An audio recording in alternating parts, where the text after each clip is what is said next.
Another thing you've mentioned on your campaign trail is the cannabis industry.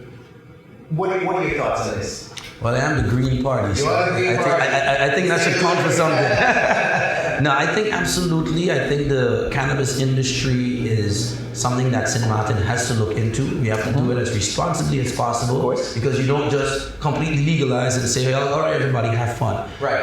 My biggest priority with the industry is that once we go into that direction, it has to be for our people, especially small businesses. I don't want to see a bunch of huge pharmaceutical style companies come in here and just monopolize, make all the money here and then ship it out of my country. No, if we do this, we're going to do it in a model that some other islands are looking at, which is every single, from the smallest dispensary to the person that will be growing and cultivating, has to be locally owned. So even if they want to partner with an international company, that international company has to come and knock on your door and say, can I work with you as a local to exploit the industry? That's something. But I think the medical benefits are very clear. I think it's something that the world has wisened up to. We all know, even it's now on the federal level in the United States, they're saying, okay, yeah, we realize it. And when you go back in history and see how it was like, so inadvertent, I think that marijuana just became demonized in the 30s and 40s. When you really look into it, there was an ulterior motive. That was also when the liquor industry was now prohibition era. We were coming out of that. Liquor industry was booming, and here's marijuana that doesn't cause the negative side effects as alcohol would. So, hey, the industry said, no, that's bad.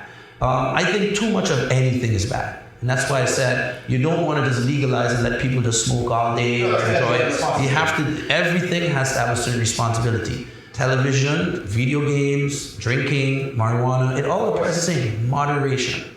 So we want to create it over the 4 years. Our plan is a year-by-year plan to go towards a full, responsible, legalized marijuana industry in St. Martin. That's what we want to accomplish over 4 years. Very interesting. Thank you so much, Rolando. It's been an absolute pleasure speaking with you. I feel like we could keep going for hours and hours, but in the interest of time, we've got to wrap it up. But before we do that, I'd love to give you the opportunity to talk directly to the voters and send a message to those who are going to be casting their vote on January 9th. And please, the floor is yours. Well, people of St. Martin, I think you know who I am and what I stand for. I'm asking you to support once again in this election the #1 candidate of the UP party. Give me your support so I can continue the work I've been doing. As you see, my decision to go to the UP did not stop me from continuing with Mullet Bay. I plan to continue with that. My banking sector laws, my environmental laws, I will be a legislator that you give the vote to and say, wow, I am proud I vote for that guy because he represents me well. And that's what I am. Hard work, fearless, and I will be somebody you can be proud of in Parliament. So people of St. Martin, go out and vote. No matter what you decide, you have to go out and vote on January 9, 2020. And I hope you choose the #1 candidate, Rolando Bryson of the UP Party. Thank you so much, Rolando. I know you stay busy, so thank you for taking some time to be here with us. And thank you to the audience who tuned in. Stay tuned. We got another episode coming at you tomorrow. My name is Arun Jagtiani, and I'm a proud St. Martin. In a few short weeks, our country is going to be heading to the polls to elect 15 new members to Parliament, and I think the entire voting population can benefit from knowing a little bit more about who these candidates are.